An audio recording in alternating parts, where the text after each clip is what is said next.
बंदी छोड़ सतगुरु रामपाल जी परमेश्वर जी की जय हो। परम पिता परमात्मा सारी सृष्टि के रचनहार कुल मालिक असंख्य ब्रह्मांडों के स्वामी जगत गुरु तीनों लोकों में प्रवेश करके सबका धारण पोषण करने वाले राजाधिराज आत्माधार नाथों के नाथ देवों के देव महादेव सर्वेश्वर महेश्वर मृत्युंजय अजरो अमर आदि अनादि सनातनी प्रभु जगत पिता जगदीश्वर श्री श्री 1008 की उपाधि के वास्तविक अधिकारी अकाल मूर्त शब्द स्वरूपी राम वासुदेव सर्वगतम ब्रह्म परम पूज्य प्रथम पूज्य परम संत परम पुरुष परम धनी परम दयालु सत्य कबीर हक्का कबीर अल्लाहु कबीर अल्लाहु अकबर बाखबर अल्लाह ताला जगत के तारणहार जगत के मुक्तिदाता जगत के जगन्नाथ हारे के सहारे हिंदुओं के राम मुसलमानों के अल्लाह सिखों के वाहिगुरु ईसाइयों के मसीह दया के सागर दया निधि करुणा के सागर करुणा निधि स्वयंभू परिभू संकट मोचन कष्ट हरण मंगल करण दुख भंजन अविगत कबीर निर्विकार निर्विषम परमात्मा अलय अलेख सतगुरु आदि अनादि सतगुरु असली मर्यादा पुरुषोत्तम असली राम असली कृष्ण असली घनश्याम असली मुरारी राजाओं के राजा महाराजाओं के महाराजा शहंशाहों के शहंशाह सम्राटों के सम्राट भगवानों के भगवान अल्लाहों के अल्लाह प्रभुओं के प्रभु मसीहाओं के मसीह सच्चे वाहिगुरु बाबाओं के बाबा पीरों के पीर सेठों के सेठ जगत सेठ सावड़सा सेठ सर्वगुण संपन्न अनंत कोटि कलाओं के स्वामी अनंत कोटि ब्रह्मांडों के नायक योगियों में महायोगी ध्यानियों में महाध्यानी सिद्धों में परम सिद्ध ज्ञानियों में तत्व ज्ञानी ब्रह्म ज्ञानी महाज्ञानी परम ज्ञानी सर्वश्रेष्ठ ज्ञानी विज्ञानी युवा कबीर समर्थ कबीर असमवात अमित ओजा सच्चे रहनुमा करीम अल्लाह सुभान अल्लाह दुनिया के अंतिम पैगंबर 8 सितंबर 1951 से गांव धनाना जिला सोनीपत हरियाणा भारतवर्ष की पावन भूमि पे प्रकट रियल कल्कि भगवान श्री नारायण साकार हरि श्री बाबा साहेब नूर अनंत परमात्मा सच्चे दरवेश सच्चे बाखबर संत श्रोमणी सतगुरु रामपाल जी परमेश्वर जी के चरण कमल में साध संगति से जुड़े हुए देश विदेश से आप और हम सभी सत्सेवक भाई बहनों का अनंत कोटि दंडवत प्रणाम।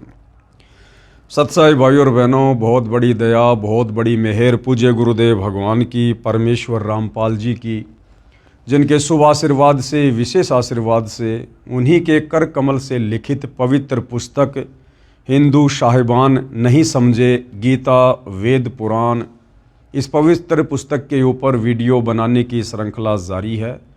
प्रत्येक वीडियो में विशेषकर हिंदू समाज से जुड़े भाई बहनों को अध्यात्म के विषय में बहुत कुछ जानने सीखने और समझने को मिल रहा है। तो अभी तक जितने भी वीडियो बन चुके हैं, यदि आपने पहली बार ये वीडियो देखा है या देख रहे हैं तो आप जियों से गुजारिश है कि इस पवित्र पुस्तक के निष्कर्ष तक पहुंचने के लिए आप जी ने इस पुस्तक की भूमिका से सारे वीडियो देखने पड़ेंगे। आपने भाग 1 से वीडियो देखने का प्रयास करना है, तभी आप आगे की बातों को समझ पाएंगे। तो भाई और बहनों, पिछले वीडियो में पूज्य गुरुदेव भगवान ने हमें इन पुराणों के विषय में बताया समझाया, साथ में सतयुग से लेकर त्रेता द्वापर ये जितने भी साधु संत महात्मा ऋषिजन थे जिनके बड़े बड़े नाम थे बड़ी बड़ी महिमा थी, जिनकी हम कथाएं सुना करते थे कि फला फला ऋषि ने 7 समुद्रों का पानी पी लिया, वशिष्ठ ऋषि ने ये चमत्कार कर दिया, विश्वामित्र ने ऐसा कारनामा कर दिया, दुर्वासा ऋषि ने अपने एक वचन से 56 करोड़ यादुओं का नाश कर दिया और हम इनको बहुत बड़े सूरमा माना करते थे, सूरमा समझा करते थे।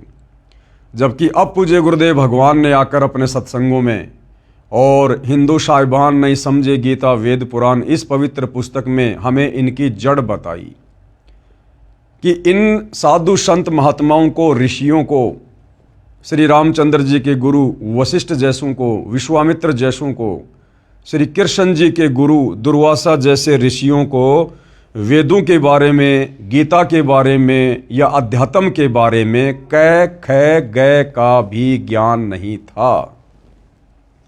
वेदों का हवाला देकर ये लोग केवल उआ बाई बका करते थे। और उस समय इस ब्राह्मण वर्ग को ही शिक्षा ग्रहण करने का अधिकार था, आम जन को शिक्षा ग्रहण करने का अधिकार नहीं था, जिसके चलते आम जन इन शास्त्रों में क्या लिखा हुआ है अध्यात्म के विषय में हम नहीं जान पाते थे। और जैसा भी ये हमारे धर्मगुरु, धर्म के मार्गदर्शक ऋषि मुनि हमें बता दिया करते थे, हम लोग इनको परम विद्वान मानकर, संस्कृत के ज्ञाता मानकर, वेदों के मर्मज्ञ मानकर इनकी बातों पर विश्वास कर लिया करते थे। तो भाइयों और बहनों, अब जाकर इस कलयुग की बिचली पीढ़ी में स्वयं परम अक्षर ब्रह्म ने सतलोक से चलकर पृथ्वी पर तत्वदर्शी संत के रूप में सन 1994 से ये सारे धर्मशास्त्र दिखा दिखाकर, इन ऋषि महर्षियों की जीवनी दिखा दिखाकर इनकी आध्यात्मिक पोल पट्टी खोली है। तब जाकर हमें विश्वास हुआ है कि वास्तव में हमारे इन सनातनी ऋषि मुनियों को वेदों का ज्ञान नहीं था, सनातन का ज्ञान नहीं था। तो इस पुस्तक में अब आगे प्रश्नोत्तरी के माध्यम से सवाल किया जा रहा है कि ये पुराण क्या हैं, कैसे बने, और इन पुराणों में क्या वेदों के अनुसार ज्ञान नहीं है? और हमारे जो बड़े बड़े महापुरुष हुए हैं, जिन्होंने पुराणों की रचना की हैं, जिनकी कथाएं इन पुराणों में हम पढ़ते हैं, क्या इनको भी वेदों का ज्ञान नहीं था? तो पूज्य गुरुदेव भगवान कह रहे हैं कि इनको तो कै ख गय का भी ज्ञान नहीं था। तो भाइयों और बहनों, अब हम आगे बढ़ते हैं यथार्थता को समझने के लिए। प्रश्न नंबर 14, क्या पुराण शास्त्र नहीं हैं? तो गुरुदेव भगवान कह रहे हैं कि भैया पुराण शास्त्र हैं, परंतु ये भक्ति के लिए मान्य नहीं हैं, ये भक्ति के हिसाब से उचित नहीं है। इन पुराणों में ऋषि मुनियों का अपना अनुभव ज़्यादा है। इन ऋषि मुनियों ने शास्त्रों के विरुद्ध साधना करते हुए जो समाधियाँ लगाई, जो भक्ति की, और इनको उस भक्ति के प्रतिफल में जैसा भी अनुभव हुआ, वो अनुभव इन ऋषि मुनियों ने इन पुराणों में लिख दिया। और ऋषि मुनियों का अनुभव यदि वेदों से मेल नहीं खाता है, गीता जी से मेल नहीं खाता है, तो वो शास्त्र भक्ति के योग्य नहीं है। अब हम आगे इन्हीं पुराणों से और उन्हीं बड़े बड़े ऋषि मुनियों की, संतों की जो कथाएं लिखी हुई हैं, उन कथाओं से निष्कर्ष निकालेंगे कि इन बड़े बड़े ऋषि मुनियों का आचरण क्या था, इनका चरित्र क्या था, इनकी रहनी करनी क्या थी। क्या इनके जीवन चरित्र को देखकर, पढ़कर हम कभी भगत बन सकते हैं? हम सच्ची साधना कर सकते हैं? क्या इन ऋषि मुनियों की साधना वेदों के अनुसार थी? तो उसके लिए गुरुदेव हमें कुछ उदाहरण दे रहे हैं। सबसे पहले दुर्वासा ऋषि का उदाहरण दिया जा रहा है, जो कि द्वापर युग में श्री कृष्ण जी के गुरु थे। एक बार पांडव वनवास में थे। दुर्योधन के कहने से दुर्वासा ऋषि 88,000 ऋषियों को लेकर पांडवों के यहाँ गया। मन में दोष लेकर गया था कि पांडव मेरी मन इच्छा अनुसार भोजन करवा नहीं पाएंगे, मैं उनको श्राप दे दूंगा और वे नष्ट हो जाएंगे। अब गुरुदेव भगवान क्या कह रहे हैं कि जिस दुर्वासा ऋषि को हम बहुत बड़ी तोप माना करते थे कि श्री कृष्ण जी का गुरु तो बहुत पहुंचा हुआ महात्मा होगा, अब गुरुदेव क्या कह रहे हैं, क्या यह नेक व्यक्ति का कर्म है? दुष्ट आत्मा ऐसा करता है। दुर्वासा ऋषि श्री कृष्ण जी के गुरु, जिनको हम बहुत बड़ी तोप समझा करते थे कि जो भगवान का गुरु है वो तो पता नहीं क्या होगा। पूज्य गुरुदेव भगवान ने उसके कर्म को देखते हुए, उसके चरित्र को देखते हुए, एक संत, एक भगत होने के बावजूद और ऐसा दुष्ट आचरण, जिस समय पांडव वनवास भोग रहे थे, उसी समय पांडवों को और अधिक दुखी करवाने के लिए दुर्योधन ने दुर्वासा ऋषि को अपने राजमहल में बुलवाया, उसको बढ़िया बढ़िया खाना खिलाया, बढ़िया उसको दान दक्षिणा दी, अच्छी उसकी सेवा की। क्यों? ताकि दुर्वासा ऋषि मेरे कहने से जंगल में जाकर पांडवों को श्राप दे और वो नष्ट हो जाएं, और फिर मैं दुर्योधन सदा सदा के लिए हस्तिनापुर का राजा बन जाऊंगा।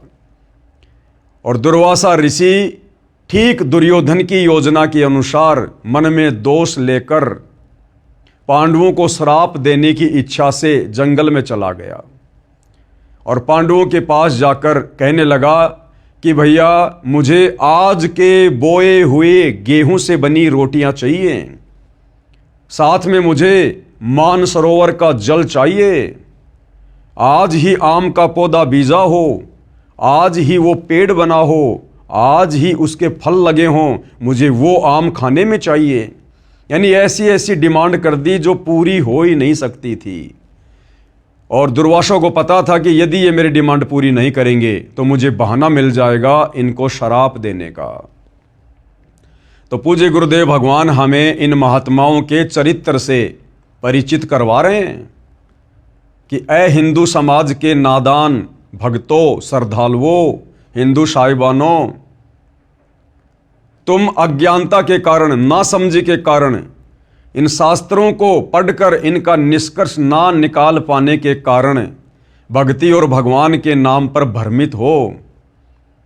इन हमारे ज्ञानहीन धर्म गुरुओं ने जैसा हमारे को मन में आया वैसा ही भक्ति मार्ग पर चलाया और हमें शास्त्र विधि त्याग कर मनमाने आचरण पर लगा दिया और हमें इन पुराणों से मीठी मीठी कथा कहानियाँ सुनाकर ये अपनी रोजी रोटी का धंधा बनाए हुए थे। अब पता चलेगा भाइयों और बहनों कि असल में संत क्या होता है, असल में भगत क्या होता है, महात्माओं के लक्षण क्या होते हैं, ऋषि मुनियों का आचरण क्या होता है।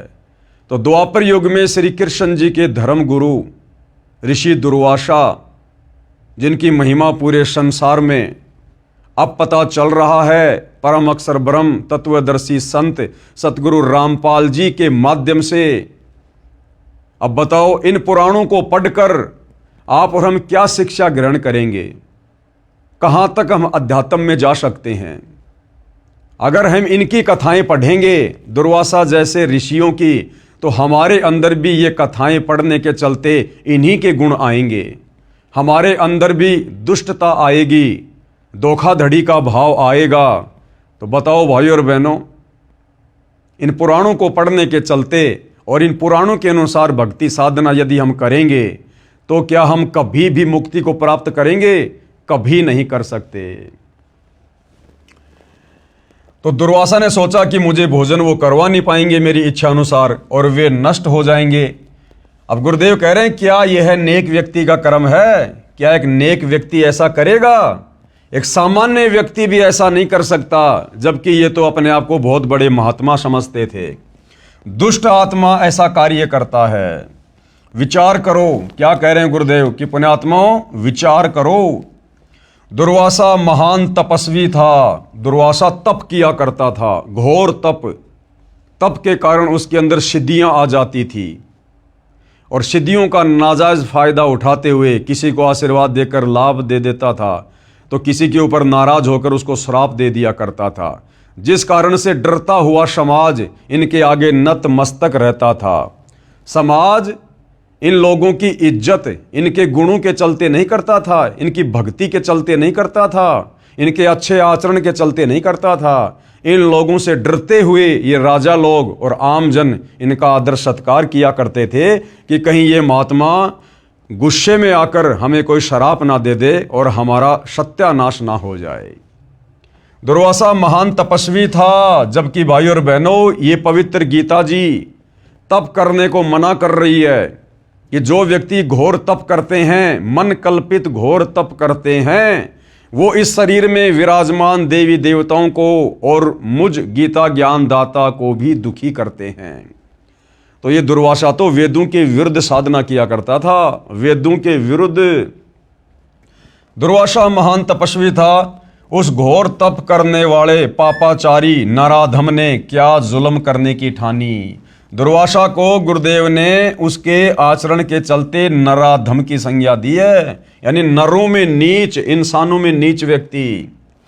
दुखियों को और दुखी करने के मकसद से गया। वो पांडव बेचारे पहले से ही जंगल में वनवास भोग रहे थे, महादुखी थे, और दुर्योधन के कहने से वो दुर्वासा उन पांडवों को जो पहले से दुखी थे उनको और अधिक दुखी करने के मकसद से चला गया।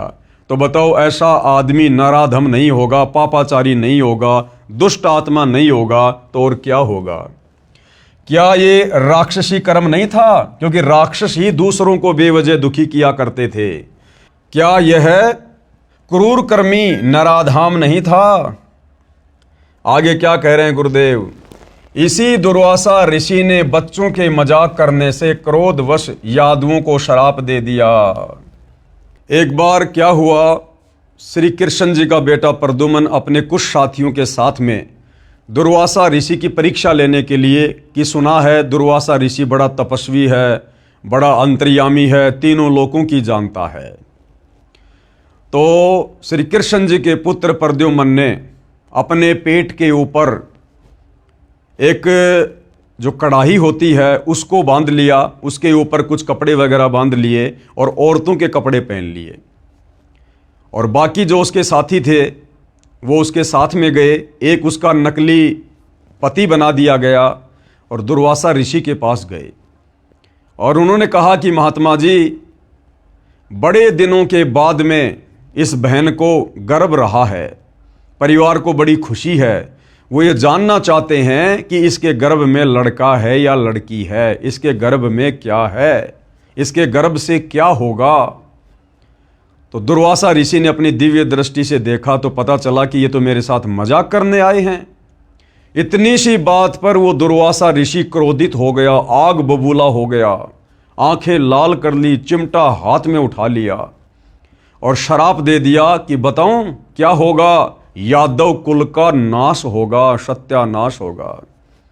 और भाइयों और बहनों, इतिहास गवाह है, दुर्वासा ऋषि के उसी श्राप के चलते आगे चलकर श्री कृष्ण जी समेत पूरा यादव कुल यानी 56 करोड़ यादव, जिसमें श्री कृष्ण जी समेत उनके बेटे बेटियां, उनकी पत्नी, उनका परिवार, उनके रिश्तेदार, सब लोग आपस में लड़ झगड़ कर कट कट कर यमुना के किनारे प्रभास क्षेत्र में समाप्त हो गए।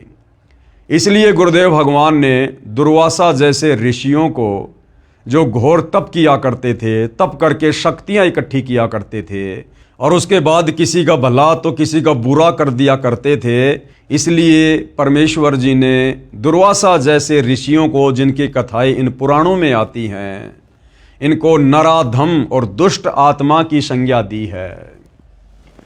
इसी दुर्वासा ऋषि ने बच्चों के मजाक करने से क्रोधवश यादवों को श्राप दे दिया। बताओ, गलती तो करी कुछ एक बच्चों ने, 5-7 बच्चों ने, और श्राप दे दिया 56 करोड़ यादवों को। गलती 3-4 बच्चों ने यानी प्रद्युम्न पुत्र श्री कृष्ण आदि ने की और श्राप पूरे यादव कुल का नाश होने का दे दिया। दुर्वासा के श्राप से 56 करोड़ यानी 56 करोड़ यादव आपस में लड़कर मर गए, श्री कृष्ण जी भी मारे गए। क्या ये राक्षसी कर्म दुर्वासा का नहीं था? और ऐसे राक्षसी कर्म करने वाले संतों की, महंतों की, ऋषियों की कथाएं सुनकर क्या हम मोक्ष प्राप्त कर सकते हैं? इसलिए भाइयों और बहनों, ये जो पुराण हैं, इन पुराणों की कथाएं, इन पुराणों का ज्ञान वेदों के विरुद्ध है, गीता जी के विरुद्ध है, और इनके ऊपर अमल करने से हम कभी भी अध्यात्म की ऊंचाइयों को नहीं छू सकते। अन्य पुराणों की रचना करने वाले ऋषियों के कारनामे सुनो, अन्य कर्म पुराण की रचना करने वाले ऋषियों के सुनो। वशिष्ठ ऋषि ने एक राजा को राक्षस बनने का श्राप दे दिया। वशिष्ठ ऋषि जो त्रेता युग में विष्णु अवतार श्री रामचंद्र जी के गुरु थे, सोचिए उनका कितना बड़ा आदर सम्मान होगा, कितनी महिमा होगी। 3 लोक के स्वामी विष्णु अवतार रामचंद्र जी के गुरु, और उनके कर्म दुष्ट आत्मा जैसे, नराधम जैसे। वशिष्ठ ऋषि ने एक राजा को राक्षस बनने का श्राप दे दिया, वह राक्षस बनकर दुखी हुआ। वशिष्ठ ऋषि ने एक अन्य राजा को इसलिए मरने का श्राप दे दिया जिसने ऋषि वशिष्ठ से यज्ञ अनुष्ठान न करवाकर अन्य से करवा लिया। गुरुदेव ने सत्संग में बताया कि एक समय एक राजा ने यज्ञ करवाना था और यज्ञ करवाने के लिए वो राजा पहले वशिष्ठ ऋषि के पास गया। तो वशिष्ठ ऋषि ने कहा कि भैया मेरे पास तो पहले से एडवांस बुकिंग है, मैं तेरा यज्ञ 1 साल के बाद करूंगा। राजा वापस आ गया। राजा ने सोचा कि वशिष्ठ जी को तो काफ़ी समय लगेगा, चलो मैं किसी दूसरे ब्राह्मण से, दूसरे ऋषि से यज्ञ करवा लेता हूँ।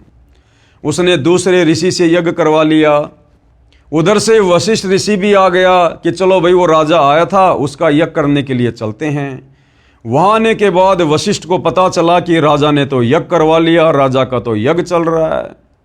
इतनी सी बात से नाराज होकर दान दक्षिणा के चक्कर में, मान बढ़ाई के चलते, और वशिष्ठ ने उस राजा को श्राप दे दिया कि तेरी मृत्यु होगी।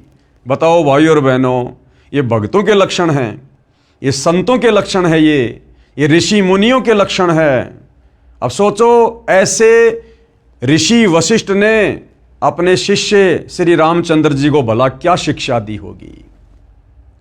फिर उस राजा ने भी वशिष्ठ ऋषि को श्राप दे दिया, क्योंकि भक्ति कमाई तो राजाओं के पास भी होती थी।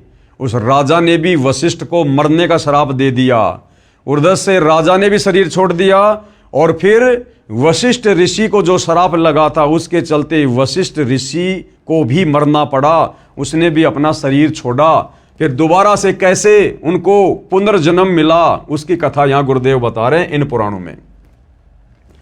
वशिष्ठ ऋषि ने एक अन्य राजा को इसलिए मरने का श्राप दे दिया जिसने ऋषि वशिष्ठ से यज्ञ अनुष्ठान न करवाकर अन्य से करवा लिया। उस राजा ने वशिष्ठ ऋषि को मरने का श्राप दे दिया। दोनों की मृत्यु हो गई। वशिष्ठ जी का पुनः जन्म इस प्रकार हुआ जो पुराण कथा है। अब देखना भाई और बहनों, फिर दोबारा से वशिष्ठ ऋषि जी का जन्म कैसे हुआ। दो ऋषि जंगल में तपस्या कर रहे थे। ऊपर से एक मेनका आ गई, उर्वशी आ गई, अति सुंदर थी।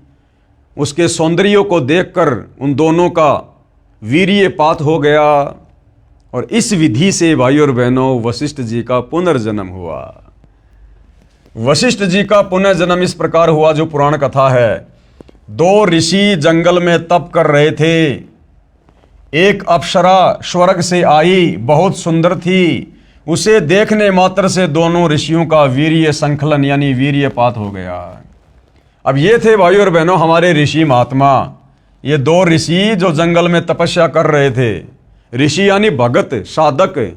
और क्यों गए थे वो जंगल में? अपना घर परिवार छोड़कर भगवान प्राप्त करने के लिए, साधु बनने के लिए, भक्ति करने के लिए। और वहां जाने के बाद फिर क्या हुआ? बन गए फिर वो भगत। दो ऋषि जंगल में तप कर रहे थे। एक अप्सरा स्वर्ग से आई, बहुत सुंदर थी। उसे देखने मात्र से दोनों ऋषियों का वीर्य संकलन यानी वीर्यपात हो गया।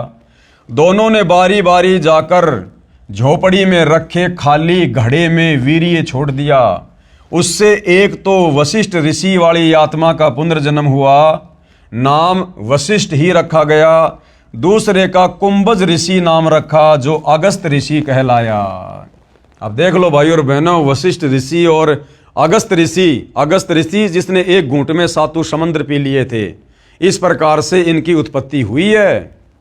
यानी इनके जो पैदा करने वाले थे उन दोनों ऋषियों का क्या चरित्र था।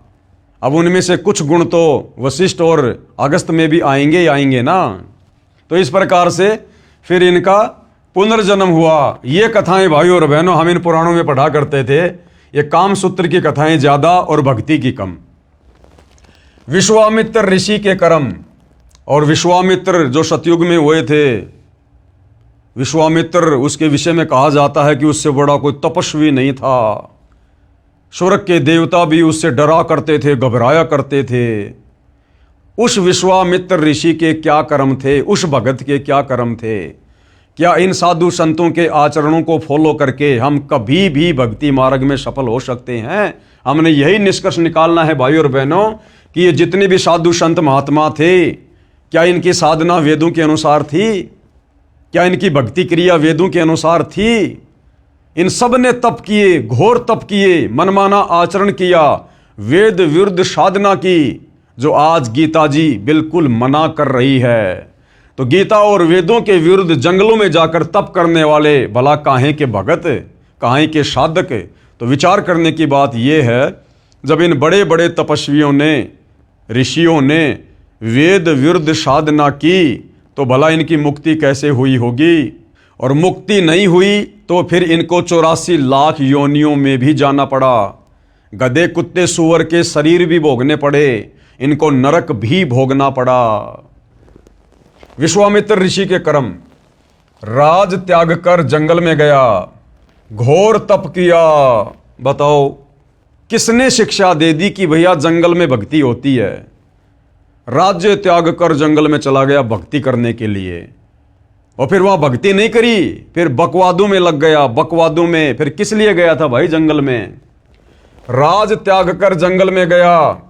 अब देखो भाइयों और बहनों, गीता जी तो साफ साफ कह रही है कि अर्जुन कर्म योगी बनकर भक्ति कर। कर्म योगी का मतलब होता है अपना काम भी कर और अपनी भक्ति भी कर। और गीता जी कह रही है कि कर्म सन्यासी बनकर जो भक्ति करेगा उसकी भक्ति कभी सफल नहीं होगी। कर्म सन्यासी यानी कार्य करना नहीं और भक्ति करने के लिए जंगलों में चला गया। तो गीता जी कह रही है कि कर्म सन्यासी से कर्म योगी बेहतर है। कर्म योगी यानी काम करते करते भक्ति करने वाले की भक्ति सफल होती है। तो राज त्याग कर जंगल में जाना ये वेद विरुद्ध है, गीता विरुद्ध है। जंगल में भगवान कोई पेड़ के थोड़ी बंधा हुआ है जो जाते खोल के ले आएगा। घोर तप किया। अब गीता जी तप करने के लिए भी मना कर रही है। गीता ज्ञान देने वाला ब्रह्म साफ साफ कह रहा कि तप करने वाले तो मुझे भी दुखी करते हैं, उनको तो मैं आसुरी योनियों में डालता हूं और नरक में डालता हूं उनको। तो क्या साधना की थी भाई और बहनों हमारे इन ऋषियों ने, जिनका आज तक हम आध्यात्मिक नादानी के चलते गुणगान कर रहे हैं और सिद्धियां प्राप्त की। वशिष्ठ ऋषि ने उसे राज ऋषि कहा, यानी विश्वामित्र जी राज त्याग कर जंगल में चले गए, घोर तप किया, सिद्धियां प्राप्त की। उसके बाद में वशिष्ठ ऋषि ने उसे राज ऋषि कहा। उसको ब्रह्म ऋषि नहीं कहा, उसको राज ऋषि कहा, क्योंकि विश्वामित्र राजाओं के दरबार में जाया करता था, वो महिमा का भूखा था। तो वशिष्ठ ऋषि ने उसे राज ऋषि कहा। उससे शुभद यानी क्रोधित होकर वशिष्ठ जी के 100 पुत्रों को मार दिया। वशिष्ठ ने विश्वामित्र को राज ऋषि कहकर संबोधित किया तो विश्वामित्र ने गुस्से में आकर वशिष्ठ ऋषि के 100 पुत्रों की हत्या कर दी। अब बताओ ये भक्तों के लक्षण हैं? ये ऋषि मुनियों के लक्षण है क्या ये मर्डर करना? अरे ये काम तो गैंगस्टर करते हैं, गुंडे लोग करते हैं, और हम इनको बहुत बड़े भगत ऋषि मानकर इनकी महिमा किया करते थे। वशिष्ठ जी के 100 पुत्रों को मार दिया। जब वशिष्ठ ऋषि ने उसे ब्रह्म ऋषि कहा तो खुश हुआ, और जब उसको ब्रह्म ऋषि कह दिया एक समय तो विश्वामित्र बड़ा प्रसन्न हुआ। ये तो वही बात हो गई, यदि हम कुत्ते को रोटी डालेंगे तो पूंछ हिलाएगा, और उसको जरा सा हम उसको कहेंगे हट तो तुरंत वो भौंकेगा। तो ये आचरण था भाइयों और बहनों हमारे इन बड़े बड़े ऋषि मुनियों का। जब वशिष्ठ ऋषि ने उसे ब्रह्म ऋषि कहा तो खुश हुआ, क्योंकि विश्वामित्र राज ऋषि कहने से अपना अपमान मानता था और ब्रह्म ऋषि कहलाना चाहता था, यानी मान बढ़ाई की भूख थी। अब क्या कह रहे हैं गुरुदेव, हमें क्या समझाना चाह रहे हैं भाइयों और बहनों? विचार करो, क्या ये राक्षसी कर्म नहीं है? भगत होने के बावजूद विश्वामित्र ने वशिष्ठ ऋषि के 100 पुत्रों की हत्या कर दी। क्या ये राक्षसी कर्म नहीं है? क्या ये असुरों जैसे कर्म नहीं है? इसलिए गुरुदेव इनको नराधम दुष्ट आत्माओं की संज्ञा देते हैं। ऐसे ऐसे ऋषियों की रचनाएं हैं 18 पुराण में। अब सोचो, ऐसे ऋषियों की ऐसी घटनाएं, इनकी ऐसी कहानियां पढ़कर हमें क्या शिक्षा मिलेगी? हम भी वही कर्म करेंगे, हमारे अंदर भी उसी प्रकार से मान बढ़ाई पैदा होगी जो इनमें भरी पड़ी थी। तो बताओ, इन पुराणों को पढ़कर, इन पुराणों की ये कथाएं पढ़कर हम कैसे अध्यात्म की ओर आगे बढ़ सकते हैं? एक समय ऋषि विश्वामित्र जंगल में कुटिया में बैठा था। एक मेनका नामक उर्वशी स्वर्ग से आकर कुटिया के पास घूम रही थी। अब देखना, राज्य त्याग कर विश्वामित्र जी जंगल में गए तपस्या करने, साधना करने, भगवान पाने के लिए, परमात्मा पाने के लिए। और जब विश्वामित्र जंगल में अपनी कुटिया में बैठा था तो एक मेनका नामक उर्वशी स्वर्ग से आकर कुटिया के पास घूम रही थी। क्योंकि भाई और बहनों, जो देवताओं का राजा इंद्र है उसको एक हिदायत दी जाती है जब उसको इंद्र की वो पदवी दी जाती है। उसको सूचित कर दिया जाता कि भैया यदि पृथ्वी पर इंद्र की गद्दी प्राप्त करने योग्य किसी ने तप कर लिया, भक्ति साधना कर ली, हवन यज्ञ कर लिए, तो उसी समय तेरे को इंद्र की गद्दी से नीचे उतारा जाएगा और उसको इंद्र की गद्दी सौंपी जाएगी। उस व्यक्ति को, उस साधक को इंद्र की गद्दी पर बैठा दिया जाएगा। तो इंद्र को हमेशा चिंता रहती है कि इंद्र की गद्दी प्राप्त करने योग्य कोई तप ना कर ले, कोई तपस्या ना कर ले, कोई भक्ति ना कर ले। तो वो अपने हलकारों को, अपने एजेंटों को इस पृथ्वी पर गुप्त रूप में इस प्रकार की जानकारी इकट्ठा करने के मकसद से और उन तपस्वियों के तप को खंडित करवाने की दृष्टि से भेजता रहता है।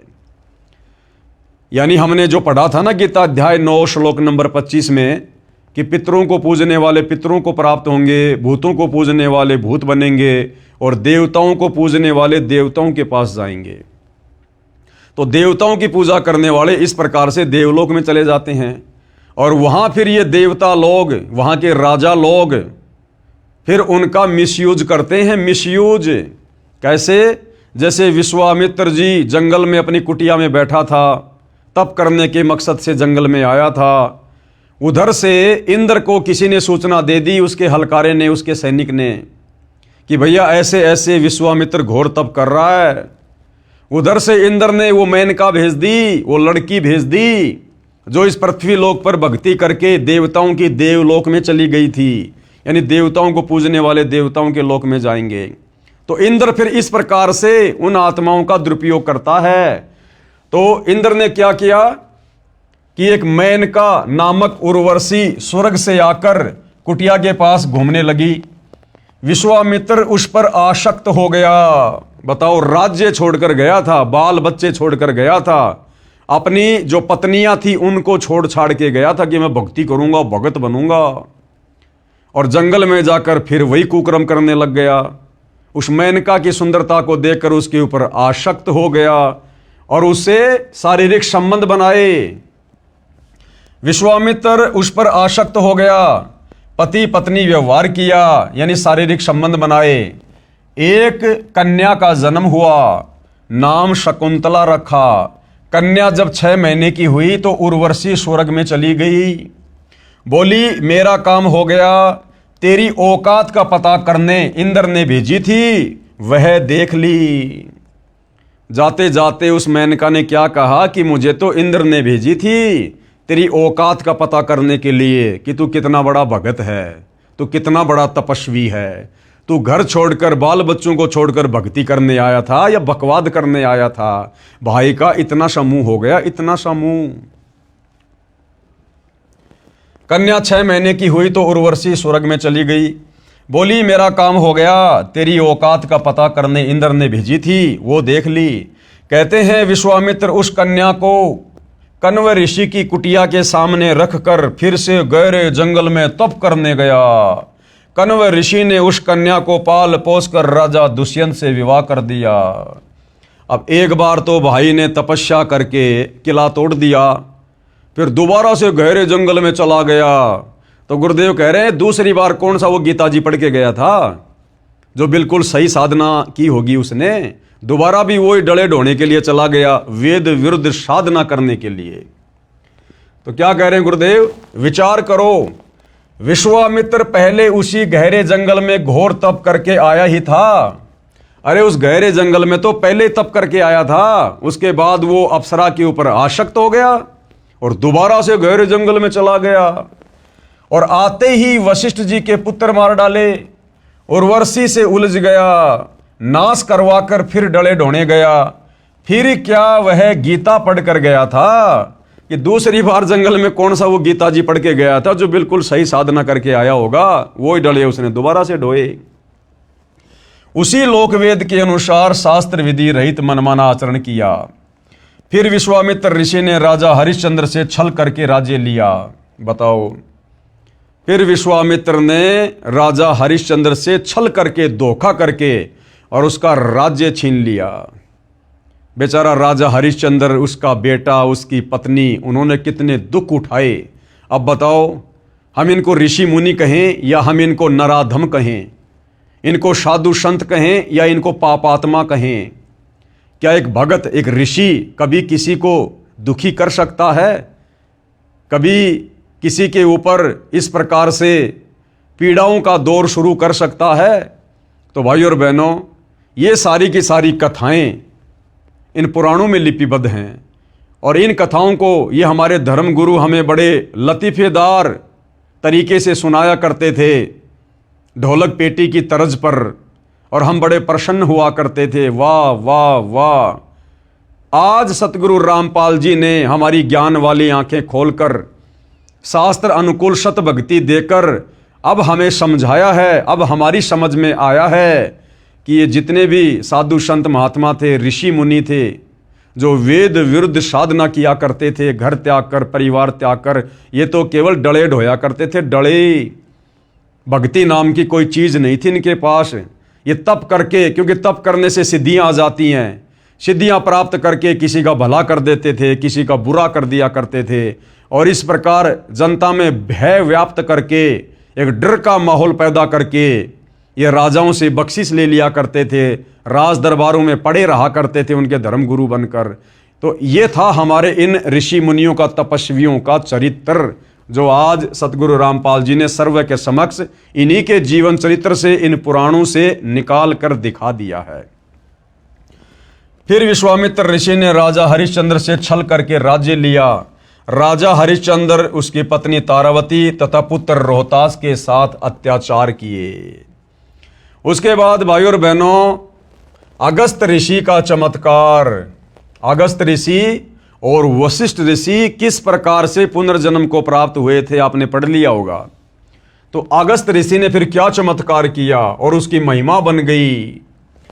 एक अगस्त ऋषि हुआ है जो कुंभज से जन्मा था, कुंभज से।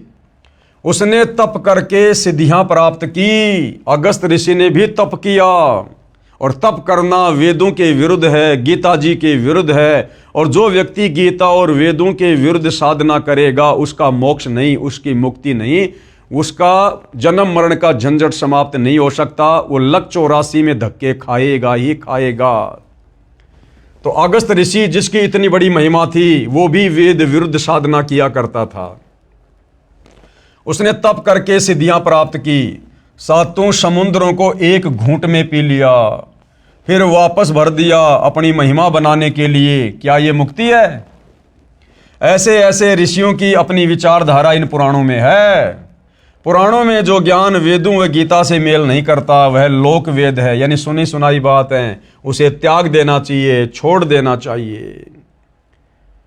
इन ऋषियों से प्राप्त लोक वेद को वर्तमान पवित्र हिंदू धर्म के वर्तमान धर्म प्रचारक, गीता मनीषी, आचार्य तथा शंकराचार्य व महामंडलेश्वर प्रचार कर रहे हैं। इस कूड़े ज्ञान को, इस अज्ञान को,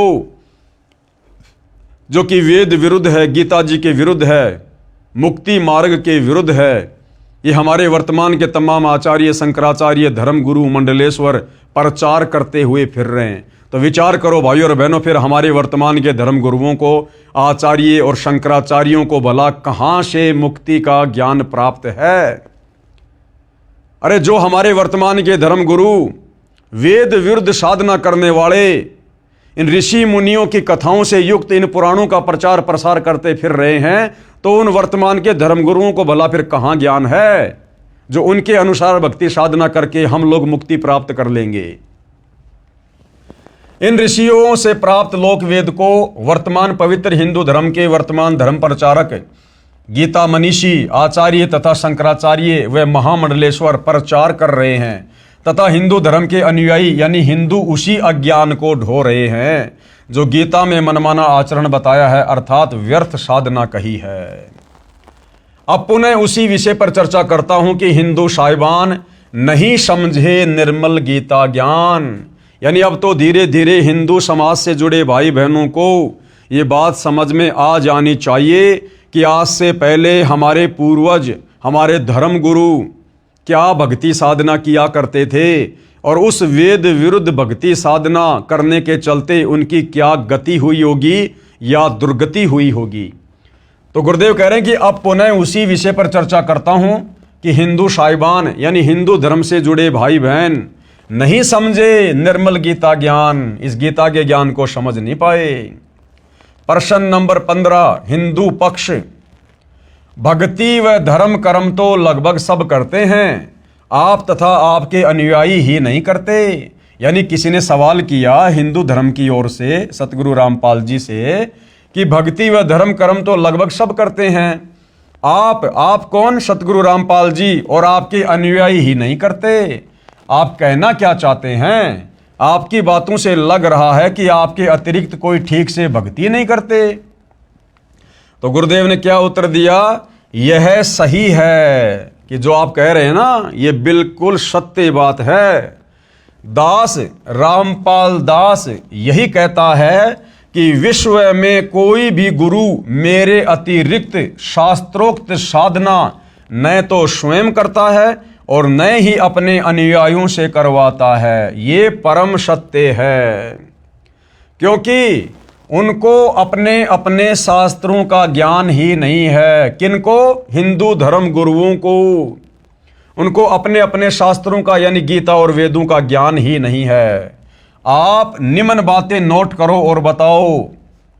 प्रश्न नंबर 16, क्या आप बता सकते हैं गीता अध्याय 18 श्लोक 62 में गीता बोलने वाले प्रभु ने अपने से अन्य किस परमेश्वर की शरण में जाने को कहा है?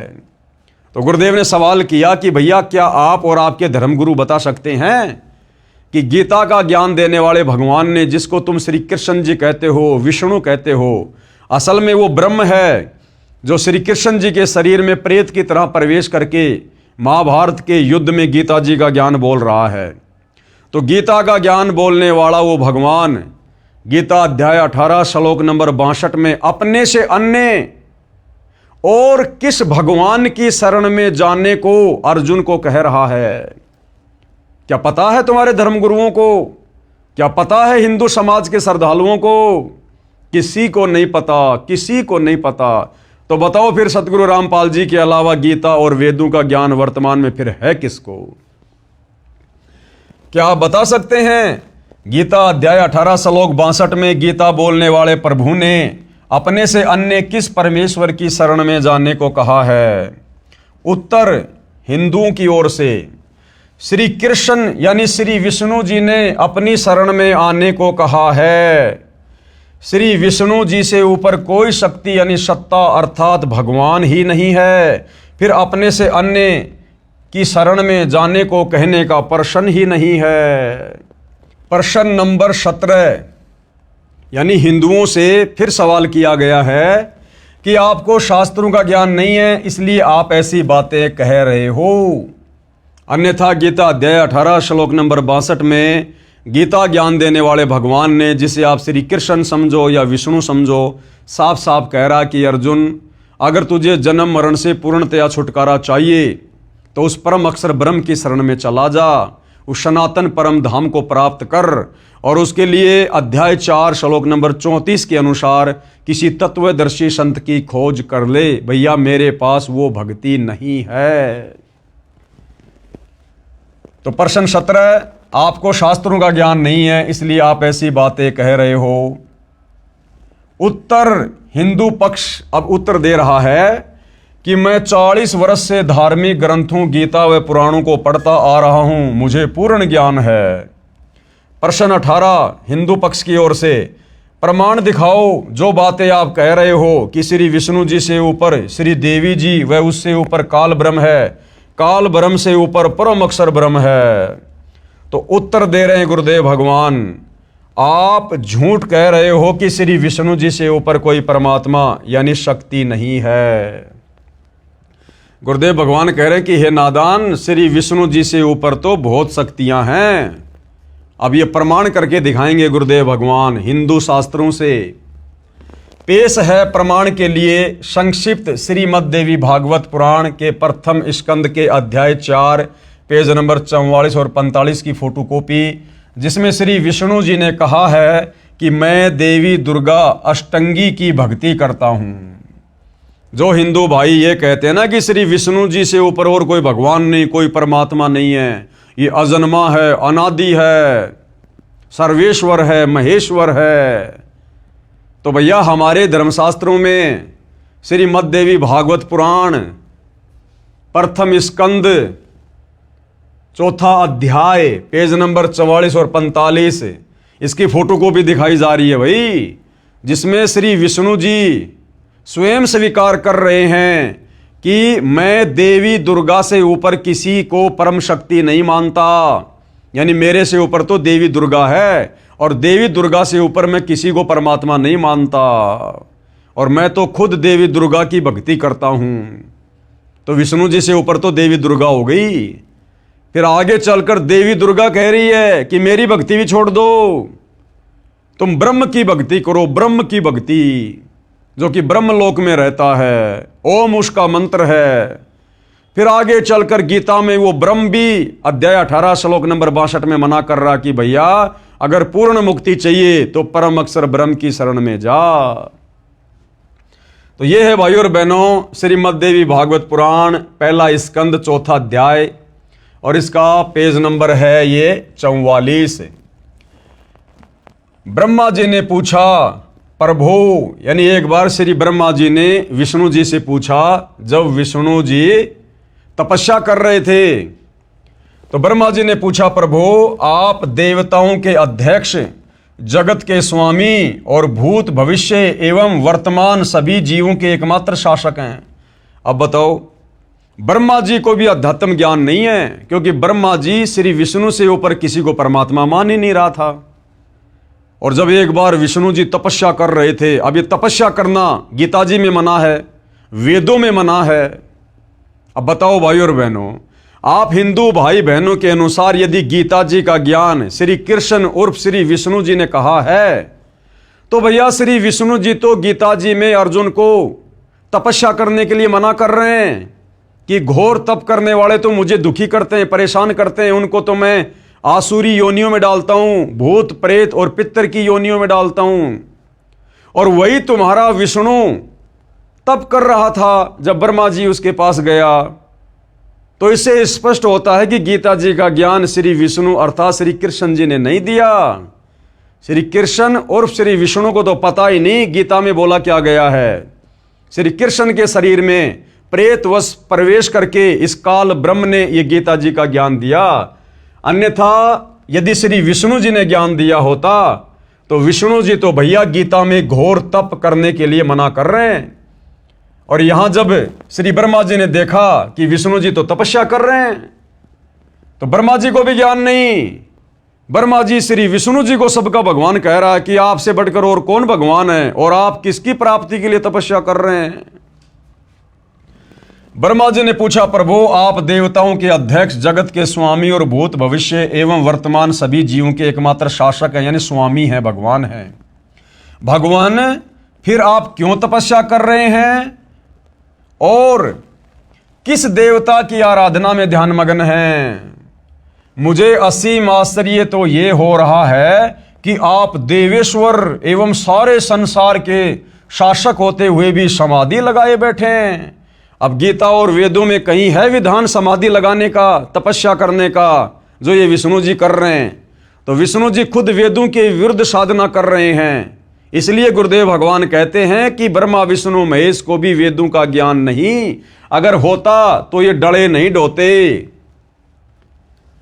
ब्रह्मा जी के ये विनीत वचन सुनकर भगवान श्री हरि यानी विष्णु जी उनसे कहने लगे, ब्रह्मन यानी हे ब्रह्मा जी, सावधान होकर सुनो, मैं अपने मन का विचार व्यक्त करता हूं। देवता, दानव और मानव सब यही जानते हैं कि तुम सृष्टि करते हो, मैं पालन करता हूं और शंकर संहार किया करते हैं। किंतु फिर भी वेद के पारगामी पुरुष अपनी युक्ति से ये सिद्ध करते हैं कि रचने, पालने और संहार करने की यह योग्यता जो हमें मिली है, इसकी अधिष्ठात्री शक्ति देवी है। शक्ति देवी यानी दुर्गा। अब बताओ भाई, जो हिंदू धर्म के भाई बहन सवाल कर रहे थे ऊपर कि श्री विष्णु से बढ़कर और कोई भगवान नहीं, कोई परमात्मा नहीं, साबित करो, कहां लिखा हुआ है? तो गुरुदेव भगवान ने श्री देवी भागवत पुराण प्रथम स्कंद चौथा अध्याय पेज नंबर 44 और 45 पर साबित कर दिया भाई। ये हमारे धर्मगुरु रात दिन इन पुराणों की कथाएं हमें सुनाते हैं। इन्हीं में लिखा हुआ दिखा दिया पूज्य गुरुदेव भगवान ने, सतगुरु रामपाल जी ने, कि ना तो ब्रह्मा जी को ज्ञान और ना श्री विष्णु जी को वेद ज्ञान, जो तपस्या कर रहे हैं, समाधि लगाए बैठे हैं और कह रहे हैं कि दुनिया की नजरों में तो यही है, संसार की नजरों में तो यही है कि ब्रह्मा तुम तो संसार की सृष्टि करते हो, मैं विष्णु पालन पोषण करता हूं और शंकर सबका संहार करता है। किंतु वेद के पारगामी पुरुष, यानी जिनको वेदों का कंप्लीट ज्ञान है, तत्वदर्शी संत, वो अपनी युक्ति से ये साबित करते हैं क्या? फिर भी वेद के पारगामी पुरुष अपनी युक्ति से ये सिद्ध करते हैं कि रचने, पालने और श्रृंगार करने की ये योग्यता जो हमें मिली है, इसकी अधिष्ठात्री शक्ति देवी है। क्योंकि समुद्र मंथन के दौरान इन तीनों देवताओं को यहाँ की व्यवस्था संभालने के लिए, चलाने के लिए इस काल ब्रह्म के आदेश से देवी दुर्गा ने ही शक्तियाँ दी थी। इसलिए भाइयों और बहनों, श्री विष्णु जी शक्ति देवी से ऊपर कह रहे हैं मैं किसी को भगवान नहीं मानता। यानी जो हिंदू भाई ये सवाल कर रहा था कि विष्णु से बढ़कर और कोई परमात्मा नहीं है, तो देख लो भाइयों और बहनों, श्री विष्णु जी तो शक्ति के अधीन होकर ये तीनों देवता ब्रह्मा विष्णु महेश अपनी माता देवी दुर्गा शक्ति देवी के अधीन होकर कार्य कर रहे हैं। यानी इनसे ऊपर तो ये देवी दुर्गा भगवान है। वे कहते हैं कि संसार की सृष्टि करने के लिए तुम में राजसी शक्ति का संचार हुआ है। यानी ब्रह्मा जी रजोगुण हैं, मुझे यानी विष्णु सात्विक शक्ति मिली है, यानी श्री विष्णु जी सतोगुण युक्त हैं, और रुद्र यानी शंकर, रुद्र में तामसी शक्ति का आविर्भाव हुआ है, यानी श्री शंकर जी तमोगुण हैं। उस शक्ति के अभाव में तुम इस संसार की सृष्टि नहीं कर सकते, मैं पालन करने में सफल नहीं हो सकता, और रुद्र यानी शंकर जी से संहार कार्य होना भी असंभव नहीं। ब्रह्मा जी हम सभी, देख लो भाई, विष्णु जी कह रहे हैं ब्रह्मा जी को कि ब्रह्मा जी हम सभी यानी मैं और शंकर और तुम, हम सभी यानी तीनों देवता उस शक्ति के सहारे ही अपने कार्यों में सदा सफल होते आए हैं। यानी देवी दुर्गा के, शक्ति देवी के आशीर्वाद से हम तीनों के कार्य हो रहे हैं। तो ब्रह्मा विष्णु महेश से बड़ी शक्ति, ब्रह्मा विष्णु महेश से बड़ा भगवान यहां पर कौन साबित हुआ? देवी दुर्गा। मैं सदा तप करने में लगा रहता हूं। बताओ भाइयों और बहनों, गीता और वेद तप करने के लिए मना कर रहे हैं कि तप करने वाला नरक में जाएगा, 84 लाख योनियों में जाएगा। और विष्णु जी कह रहे कि मैं सदा तप करने में लगा रहता हूं, यानी वेद विरुद्ध साधना। अब सोचो भाइयों और बहनों, जब ब्रह्मा विष्णु महेश को वेदों का ज्ञान नहीं, तो इनसे वेद लेकर इनके वंशज मनु जैसों को फिर कहां से ज्ञान होगा? और मनु जैसों से वेद ज्ञान पढ़कर आगे समाज में आधा अधूरा ज्ञान फैलाने वाले हमारे इन ऋषि मुनियों को फिर कहां से ज्ञान हुआ होगा? जो ये पुराण लिख लिख के चले गए, इन पुराणों की जिन्होंने रचना कर दी, अपना अनुभव लिख दिया। इसलिए भाइयों और बहनों, अध्यात्म के नाम पर, भक्ति और भगवान के नाम पर, सत्य साधना के नाम पर पूरा संसार विचलित है, पूरा संसार। अब दोबारा से सतगुरु रामपाल जी इस अध्यात्म को उठा रहे हैं। तो विष्णु जी कह रहे हैं कि मैं सदा तप करने में लगा रहता हूं, उस शक्ति के शासन से कभी मुक्त नहीं रह सकता, यानी दुर्गा देवी के कंट्रोल में काम करता हूं। कभी अवसर मिला तो लक्ष्मी के साथ सुखपूर्वक समय बिताने का सौभाग्य प्राप्त होता है। मैं कभी तो दानवों के साथ युद्ध करता हूं। अखिल जगत को भय पहुंचाने वाले दैत्यों के विकराल शरीरों को शांत करना यानी नष्ट करना मेरा परम कर्तव्य हो जाता है। बताओ, बेचारा तप करके सिद्धियां प्राप्त करता है विष्णु, और सिद्धियां प्राप्त करके फिर सारी जिंदगी राक्षसों के साथ में लड़ाई झगड़ा करने में लगा रहता है। यानी भाई और बहनों, पल भर की भी शांति नहीं हमारे भगवानों को, पल भर की भी। अब इनकी भक्ति करके फिर हमें कैसे परम शांति प्राप्त होगी? उन्हीं भगवती शक्ति का मैं निरंतर ध्यान किया करता हूं। ब्रह्मा जी, अब देख लो भाई और बहनों, जो कह रहे थे कि विष्णु से ऊपर कोई भगवान नहीं, कोई शक्ति नहीं, ब्रह्मा जी मेरी जानकारी में इस भगवती शक्ति से बढ़कर दूसरे कोई देवता नहीं है। क्लियर कर दिया विष्णु जी ने कि मेरी जानकारी में इस भगवती शक्ति दुर्गा से बढ़कर और कोई भगवान नहीं, कोई देवता नहीं। यानी विष्णु जी ने अपने से ऊपर देवी दुर्गा को साबित कर दिया। जो भाई ये कह रहे थे सवाल करके कि विष्णु जी से ऊपर कोई भगवान नहीं, कोई परमात्मा नहीं, देख लो भाई इन्हीं पुराणों में लिखा हुआ है। आगे क्या कह रहे हैं गुरुदेव भगवान, इस संक्षिप्त श्रीमद देवी भागवत के उल्लेख से हिंदू पक्ष का दावा गलत सिद्ध होता है। हिंदू पक्ष ने जो दावा किया था ना कि विष्णु से बढ़कर और कोई शक्ति नहीं, कोई भगवान नहीं, तो भैया ये श्री मद देवी भागवत पुराण पहला स्कंद चौथा अध्याय पेज नंबर 44 और 45 बिल्कुल क्लियर कर रहा है। और हिंदू पक्ष ने जो सवाल किया था वो हिंदू पक्ष यहां पर गलत साबित हुआ। इस संक्षिप्त श्रीमद देवी भागवत के उल्लेख से हिंदू पक्ष का दावा गलत सिद्ध होता है कि श्री विष्णु जी से ऊपर कोई भगवान नहीं है, क्योंकि श्रीमद देवी भागवत देवी पुराण के प्रथम स्कंद के अध्याय 4 में प्रमाण है कि एक बार श्री ब्रह्मा जी ने श्री विष्णु जी को महान तप करते हुए देखकर प्रसन्न किया। अब दोबारा से आपको गुरुदेव भगवान दिखा रहे हैं लिखा हुआ, जो आपने अभी फोटोकॉपी में देखा कि एक बार श्री ब्रह्मा जी गए विष्णु जी से मिलने, तो ब्रह्मा जी ने देखा कि विष्णु जी तो तप करने में लगे हुए हैं। एक बार श्री ब्रह्मा जी ने श्री विष्णु जी को महान तप करते हुए देखकर प्रसन्न किया कि हे प्रभु, आप देवताओं के अध्यक्ष, जगत के स्वामी तथा सभी जीवों के शासक होते हुए भी किस देवता की आराधना में ध्यानमग्न हैं। मुझे असीम आश्चर्य तो ये हो रहा है कि आप देवेश्वर यानी देवताओं में सर्वश्रेष्ठ एवं सारे संसार के शासक यानी मालिक स्वामी भगवान होते हुए भी समाधि लगाए बैठे हैं। आप सर्व समर्थ पुरुष से बढ़कर कौन विशिष्ट है। यानी ब्रह्मा जी तो विष्णु जी से बढ़कर किसी को समर्थ भगवान मान ही नहीं रहा, उसे बताने की कृपया कीजिए। ब्रह्मा जी कह रहे हैं विष्णु जी मुझे भी बताओ वो कौन सा भगवान है ऐसा जिसकी आप भी भक्ति कर रहे हो। ब्रह्मा जी के विनीत वचन सुनकर भगवान श्री हरि उनसे कहने लगे, ब्रह्मन सावधान होकर सुनो, मैं अपने मन का विचार व्यक्त करता हूं। मैं भगवती अध्याशक्ति यानी अष्टंगी यानी देवी दुर्गा का ध्यान तप करके किया करता हूं। अब ये तप करना भाई और बहनों कौन से शास्त्र में लिखा हुआ है? ना वेदों में ना गीता में। ये समाधि लगाना कौन से शास्त्र में लिखा हुआ है? तो जब हमारे तीनों भगवान ही वेद विरुद्ध साधना कर रहे हैं तो बाकी जीवों को, ऋषि मुनियों को, शंकराचार्यों को, महर्षियों को भला कहां से वेद ज्ञान होगा? इसलिए सबकी दुर्गति होती है। ये सारे के सारे लक 84 में जाते हैं, ब्रह्मा विष्णु महेश सही थे। अब बताओ भाई और बहनों फिर कौन बच गया हम जिसके मार्गदर्शन में भक्ति करें? इसलिए उस परम अक्षर ब्रह्म को, सत्य पुरुष को, कबीर देव को सत्य भक्ति बताने के लिए, वेद अनुकूल, गीता अनुकूल साधना बताने के लिए और संसार से करवाने के लिए स्वयं ही धरती पर तत्वदर्शी संत के रूप में प्रकट होना पड़ता है, जो निसंदेह वर्तमान में सतगुरु रामपाल जी हैं। अन्यथा सतयुग से लेकर वर्तमान का इतिहास बता दो, यदि किसी भी हिंदू, मुस्लिम, सिख, ईसाई धर्म के धर्म गुरुओं ने इस प्रकार से अपने अनुयायियों को, अपने समाज के लोगों को, श्रद्धालुओं को ये वेद पढ़ाए हों, गीता पढ़ाई हो, इस प्रकार से अध्यात्म ज्ञान को सुलझाया हो, आज तक किसी ने नहीं सुलझाया। केवल इन लोगों ने उलझाया है, उलझाया। अब सुलझा तो सतगुरु रामपाल जी रहे हैं।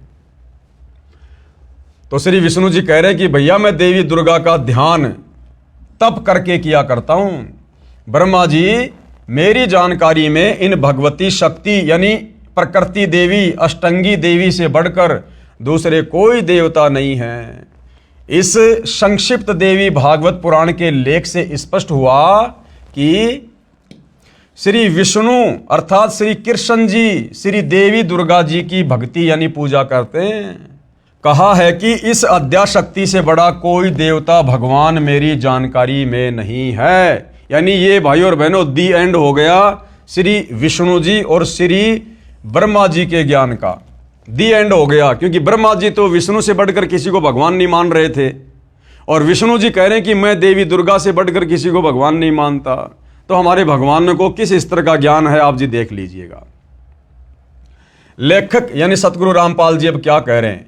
हिंदू साहिबानों की झूठ सामने है। जो कहते हैं कि श्री कृष्ण जी अर्थात श्री विष्णु जी से बढ़कर कोई देवता यानी परमेश्वर नहीं है, जबकि श्री विष्णु जी ने अपने से अन्य सर्वसमर्थ शक्ति श्री देवी दुर्गा को बताया है। आगे देखो भाइयों और बहनों, ओम नाम ब्रह्म का जाप है। आपने गीता जी में पढ़ा, अध्याय 8 श्लोक नंबर 13 में, ये गीता का ज्ञान देने वाला भगवान ब्रह्म स्वयं कह रहा अपनी साधना के विषय में कि ओम इति एक अक्षर ब्रह्म व्यवहरण माम अनुस्मरण ये प्रयाति तजन देहम से याति परमाम गतम, कि अर्जुन मेरा तो एक ओम नाम का जाप है और मैं ब्रह्मलोक में रहता हूं। ब्रह्मलोक में ओम नाम ब्रह्म का जाप है, इससे ब्रह्मलोक प्राप्त होता है। ब्रह्म आकाश में ब्रह्मलोक में रहता है। ये जानकारी कहाँ है देखिएगा, संक्षिप्त श्रीमद देवी भागवत पुराण गीता प्रेस गोरखपुर से प्रकाशित व मुद्रित है, जिसके संपादक हैं हनुमान प्रसाद पोदार व चिमन लाल गोस्वामी। इसके 7वें स्कंद के अध्याय 36 में श्री देवी ने राजा हिमालय से कहा कि हे पर्वतराज, उस ब्रह्म का क्या स्वरूप है यह बतलाया जाता है। यानी अब देवी दुर्गा अपने से अन्य उस ब्रह्म की भक्ति करने के लिए कह रही है कि मेरी भक्ति साधना भी छोड़ दो, कुछ नहीं मिलेगा, उस ब्रह्म की भक्ति करो। उस ब्रह्म का क्या स्वरूप है यह बतलाया जाता है।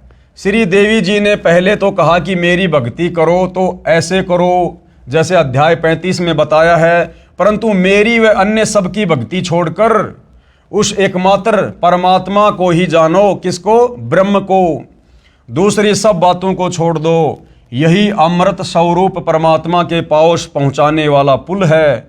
संसार समुद्र से पार होकर अमृत स्वरूप परमात्मा को प्राप्त करने का यही सुलभ साधन है। इस आत्मा का ओम के जप के साथ ध्यान करो। यानी ओम नाम किसका? उस ब्रह्म का। ब्रह्म कहाँ रहता है? ब्रह्मलोक में। और गीता जी अध्याय 8 श्लोक नंबर 16 में वो ब्रह्म खुद कह रहा है कि भैया ब्रह्मलोक पर्यंत सर्वलोक पुनरावृत्ति में है। यानी ब्रह्मलोक में गया हुआ साधक भी वापस जन्म मरण में है, मुक्ति नहीं है। इस आत्मा का ओम के जप के साथ ध्यान करो तो देवी दुर्गा अपने से ऊपर ओम नाम की साधना करने को कह रही है, जो कि ब्रह्म साधना है। इससे अज्ञानमय अंधकार से सर्वदा परे और संसार समुद्र से उस पार जो ब्रह्म है उसको पा जाओगे, तुम्हारा कल्याण हो। वह यह सबका आत्मा ब्रह्म ब्रह्मलोक रूप दिव्य आकाश में रहता है। कहाँ रहता है? ब्रह्मलोक रूप दिव्य आकाश में। गीता अध्याय 18 श्लोक 62 में गीता ज्ञानदाता यानी ब्रह्म ने कहा है। अब देवी दुर्गा ने टोपी किसके ऊपर पहना दी? ब्रह्म के ऊपर, कि भैया मेरी भक्ति से भी कुछ नहीं मिलेगा, उस ब्रह्म की भक्ति करो। अब वो ब्रह्म क्या कह रहा है गीता जी का ज्ञान देते समय अर्जुन को अध्याय 18 श्लोक नंबर 62 में कि भैया मेरी भक्ति से भी कुछ नहीं होगा, मेरी भक्ति से भी जन्म मरण का रोग समाप्त नहीं होगा, गधे कुत्ते सुअर बनने से नहीं बच सकते, नरक में जाने से नहीं बच सकते। अब वो ब्रह्म अपने से अन्य भगवान की भक्ति करने के लिए कह रहा है। गीता अध्याय 18 श्लोक 62 में गीता ज्ञानदाता यानी ब्रह्म ने कहा है कि परम शांति प्राप्त करनी है, अर्थात जन्म मरण से छुटकारा चाहता है तथा सनातन परम धाम को प्राप्त करना चाहता है। सनातन परम धाम यानी जहां जाने के बाद भगत वापस लौटकर काल के लोक में नहीं आता, जन्म मरण में नहीं आता। सनातन परम धाम यानी सतलोक। तो उस परमेश्वर की शरण में जा जिसको गीता अध्याय 8 श्लोक 3 में परम अक्षर ब्रह्म कहा है। अब बताओ, अध्याय 18 श्लोक 62 में गीता ज्ञान देने वाले ब्रह्म ने जिस ब्रह्म की भक्ति करने के लिए दुर्गा कह रही है, उस ब्रह्म ने कह दिया अर्जुन को कि भैया अगर तुझे सदा सदा के लिए जन्म मरण से छुटकारा पाना है तो उस परमेश्वर की शरण में जा जिसको उसी गीता ज्ञानदाता ने अध्याय 8 श्लोक नंबर 3 में परम अक्षर ब्रह्म कहा है, सत्य पुरुष कहा है, कबीर देव कहा है।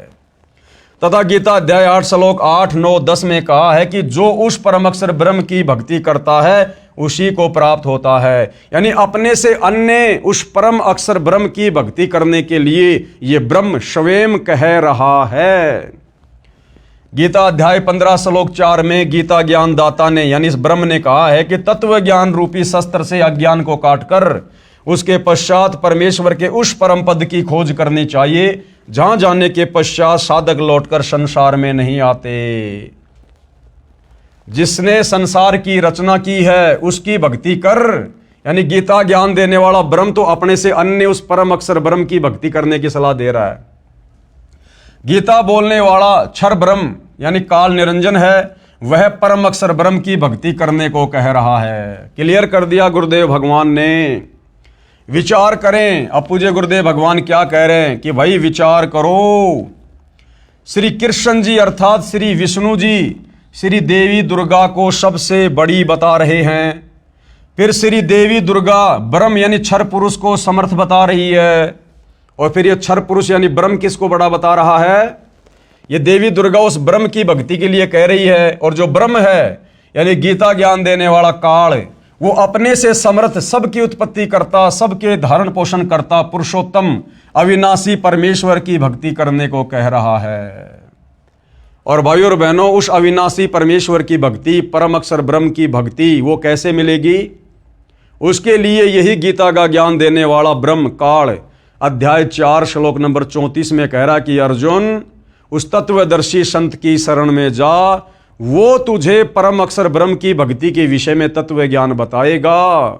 और उस तत्वदर्शी संत के बताए अनुसार भक्ति साधना करने से भाई सदा सदा के लिए तेरा जन्म मरण से छुटकारा होगा, और तू उस सनातन परम धाम सतलोक में चला जाएगा, जहां जाने के बाद साधक वापस लौटकर संसार में फिर कभी नहीं आता है। तो भाइयों और बहनों, आज वही परम अक्षर ब्रह्म स्वयं तत्वदर्शी संत बनकर सतगुरु रामपाल जी के नाम से धरती पर प्रकट है। निसंदेह ये समस्त प्रमाण अपनी आंखों से देखकर आपको यकीन हो जाना चाहिए कि ऐसा निर्मल ज्ञान, ऐसा पाक साफ ज्ञान, ऐसा शुद्ध ज्ञान, ऐसा निर्णायक ज्ञान सतयुग से लेकर आज तक ना किसी ने दिया और ना आगे कोई दे पाएगा। तो पहचानने में भाई बहनों को देरी नहीं करनी चाहिए कि सतगुरु रामपाल जी क्या परम शक्ति है, और यदि इनकी शरण में आकर सत्य साधना नहीं की तो युगों युगों फिर इस काल ब्रह्म के जाल में फंसे रहेंगे, और इसी प्रकार से गधे कुत्ते सूअर के शरीर भोगते रहेंगे, नरक में कष्ट उठाते रहेंगे। इससे सिद्ध हुआ कि हिंदू गुरु साहिबानों को अपने सदग्रंथों का ही ज्ञान नहीं है। जिस अध्यापक को अपने पाठ्यक्रम की पुस्तकों का ही ज्ञान नहीं है तो वह विद्यार्थियों का भविष्य खराब कर रहा है। यानी हमारे धर्म गुरुओं को हिंदू धर्मशास्त्रों का ज्ञान नहीं है तो हिंदू समाज के आम जनों का भविष्य बर्बाद कर रहे हैं, उनसे बचना चाहिए। आगे क्या कह रहे हैं गुरुदेव? पेश है संक्षिप्त श्रीमद् देवी भागवत के 7वें स्कंद के अध्याय 36 के पेज 573 और 574 की फोटोकॉपी। यानी हर चीज का गुरुदेव भगवान हमें प्रमाण दे रहे हैं। अब ये देवी दुर्गा और राजा हिमालय की बातचीत जो आपने अभी मौखिक रूप से पढ़ी देखी, अब गुरुदेव भगवान इस देवी भागवत पुराण से दिखा रहे हैं। देवी के द्वारा हिमालय को ज्ञानोपदेश, ब्रह्म स्वरूप का वर्णन, यानी अपने से ऊपर उस ब्रह्म साधना के लिए देवी क्या कह रही है। श्री देवी जी कहने लगी, पर्वतराज, इस प्रकार योग युक्त होकर मुझ ब्रह्म स्वरूपा देवी का ध्यान करें। ये ध्यान आसन पर भली भांति बैठकर अहेतु की भक्ति के साथ करना चाहिए। उस ब्रह्म का क्या स्वरूप है ये बतलाया जाता है। यानी पहले तो ये अपनी साधना बता रही है, फिर आगे कह रही है कि और सब बातों को छोड़ दे, यानी मेरी भक्ति साधना को भी छोड़ दे। और क्या कर? यह बतलाया जाता है जो प्रकाश स्वरूप सबके अत्यंत समीप में स्थित हृदय रूप गुहा में स्थित होने के कारण गुहाचर नाम से प्रसिद्ध और महान पद अर्थात परंपराएं है। जितने भी चेष्टा करने वाले, श्वास लेने वाले, आंखों को खोलने मूंदने वाले प्राणी हैं, सब उस ब्रह्म में ही समर्पित हैं, उसी में स्थित हैं। सत असत सब कुछ वही है, वही सबके द्वारा वर्ण करने योग्य सर्वोत्कृष्ट है, यानी उसी की पूजा करनी चाहिए। वह समस्त प्रजा के ज्ञान से परे है, अर्थात किसी की बुद्धि में आने वाला नहीं है। ये तुम जानो, जो परम प्रकाश रूप है, जो सूक्ष्म से भी अत्यंत सूक्ष्म है, जिसमें संपूर्ण लोक और उन लोकों में निवास करने वाले प्राणी स्थित हैं। पढ़ते जाइए। 7वां स्कंद है संक्षिप्त देवी भागवत। ये अक्षर ब्रह्म है, वही सबके प्राण है, वही सबकी वाणी है और वही सबके मन है। वह यह परम सत्य और अमृत अविनाशी तत्व है। सौम्य, उस वेदने योग्य लक्ष्य का तुम वेदन करो, मन लगाकर उसमें तन्मय हो जाओ। सौम्य, उपनिषद में कथित महान अस्त्र रूप धनुष लेकर उस पर उपासना द्वारा तीक्ष्ण किया हुआ बाण संधान करो और फिर भावानुगत चित्त द्वारा उस बाण को खींचकर उस अक्षर रूप ब्रह्म को ही लक्ष्य बनाकर वेदन करो। प्रणव ओम धनुष है, जीवात्मा बाण है और ब्रह्म को उसका लक्ष्य कहा जाता है। परमाद रहित अत्यंत तत्परता से साधन संलग्न होकर उसका वेदन करना चाहिए और बाण के समान उसमें तन्मय हो जाना चाहिए। जिस ब्रह्म में स्वर्ग पृथ्वी अंतरिक्ष, स्वर्ग और पृथ्वी के बीच का आकाश संपूर्ण प्राणों के सहित इंद्रिय युक्त मन बुद्धि स्वरूप अंतःकरण ओतप्रोत हैं, उस एकमात्र परमात्मा को ही जाने, दूसरी सब बातों को छोड़ दे। दुर्गा कह रही है कि मेरी भक्ति को भी छोड़ दो, उस ब्रह्म की साधना करो। क्या कह रही है दुर्गा? उस एकमात्र परमात्मा को ही जाने, दूसरी सब बातों को छोड़ दें। यही अमृत रूप परमात्मा के पास पहुंचाने वाला पुल है। संसार समुद्र से पार होकर अमृत स्वरूप परमात्मा को प्राप्त करने का यही सुलभ साधन है। इस आत्मा का ओम के जप के साथ ध्यान करो। ओम नाम किसका? इस ब्रह्म का, काल का। इससे अज्ञानमय अंधकार से सर्वदा परे और संसार समुद्र से उस पार जो ब्रह्म है उसको पा जाओगे, तुम्हारा कल्याण हो। यानी देवी दुर्गा को भी वेद ज्ञान नहीं, गीता वाला ज्ञान नहीं। अगर होता तो ये कभी भी ब्रह्म साधना करने की सलाह नहीं देती, क्योंकि ब्रह्म तो गीता जी में खुद अपनी साधना को अध्याय 7 श्लोक नंबर 18 में अनुत्तम यानी घटिया बता रहा है और अपने से अन्य किसी और भगवान की शरण में जाने को कह रहा है। तो भाइयों और बहनों, भक्ति और भगवान के नाम पर, अध्यात्म के नाम पर, सत भक्ति के नाम पर सब लोग डामाडोल हैं, सब डामाडोल हैं। श्रीमद् देवी भागवत श्री देवी पुराण के 7वें स्कंद के अध्याय 36 पेज 573-74 के इस उल्लेख से स्पष्ट है कि श्री देवी जी ने अपनी व अन्य सबकी साधना त्याग कर ब्रह्म की साधना करने को कहा है। किसकी साधना करने को कहा है? ब्रह्म की साधना। अब हिंदू गुरुजन कहते हैं कि श्रीमद् भगवत गीता का ज्ञान श्री कृष्ण जी अर्थात श्री विष्णु जी ने अर्जुन को बताया। यह भी इनकी झूठ है। वास्तव में श्रीमद् भगवत गीता का ज्ञान श्री कृष्ण में प्रवेश करके ब्रह्म यानी काल ने कहा है। ब्रह्म ने यानी गीता ज्ञानदाता ने गीता अध्याय 18 श्लोक 46, 61, 62 व 66 में, गीता अध्याय 15 श्लोक 17 में, गीता अध्याय 2 श्लोक 17 में तथा गीता अध्याय 8 श्लोक 3, 8, 9 तथा 10 में अपने से अन्य परमेश्वर यानी परम अक्षर ब्रह्म की भक्ति करने, उसकी शरण में जाने को कहा है। उसी को परमात्मा सबका धारण पोषण करने वाला अविनाशी परमेश्वर व पुरुषोत्तम कहा है। पढ़ें ये फोटोकॉपी गीता अध्याय 18 श्लोक 62 की, जो कि जय दयाल गोविंदका द्वारा अनुवादित है तथा भारत की प्रसिद्ध गीता प्रेस गोरखपुर से प्रकाशित व मुद्रित है। अब देखिएगा भाइयों और बहनों, ये ब्रह्म यानी ये काल ब्रह्म जिसने गीता जी का ज्ञान दिया है, ये अपने से अन्य गीता अध्याय 18 श्लोक नंबर 62 में किस परमेश्वर की शरण में जाने के लिए कह रहा है। अगर ये गीता ज्ञान देने वाला ही सर्वश्रेष्ठ परमात्मा होता, परमेश्वर होता, इसके पास मुक्ति का मार्ग होता, तो भला क्यों अपने से अन्य किसी और भगवान की शरण में जाने की सलाह अर्जुन को देगा। गीता अध्याय 18 श्लोक 62 की फोटोकॉपी, इसमें क्या बताया जा रहा है? तम एवं शरणम गच्छ सर्वे भावेन भारत तत्प्रसादात पराम शांतिम स्थानम प्रापेशी शाश्वतम। हे भारत यानी हे अर्जुन, तू सब प्रकार से यानी और सब साधनाओं को छोड़कर और सब भक्ति को छोड़कर उस परमेश्वर की ही शरण में जा। अब भाई और बहनों, समझदार को तो इतना बहुत है, जब खुद गीता का ज्ञान देने वाला भगवान और गीता ज्ञान देने वाले भगवान से बढ़कर हिंदू समाज और किसी को भगवान नहीं मानता। वो चाहे श्री कृष्ण समझ लो, चाहे विष्णु समझ लो, चाहे ये काल ब्रह्म समझ लो। जब ये खुद हिंदुओं का सबसे बड़ा भगवान गीता का ज्ञान देने वाला अपने से अन्य किसी और भगवान की शरण में जाने के लिए अर्जुन को कह रहा है, तो ये स्वयं सिद्ध है कि गीता का ज्ञान बोलने वाले भगवान के पास में मुक्ति का मार्ग नहीं है, कंप्लीट आध्यात्मिक ज्ञान नहीं है, वेद अनुकूल साधना नहीं है जिससे हमारा जन्म मरण समाप्त हो।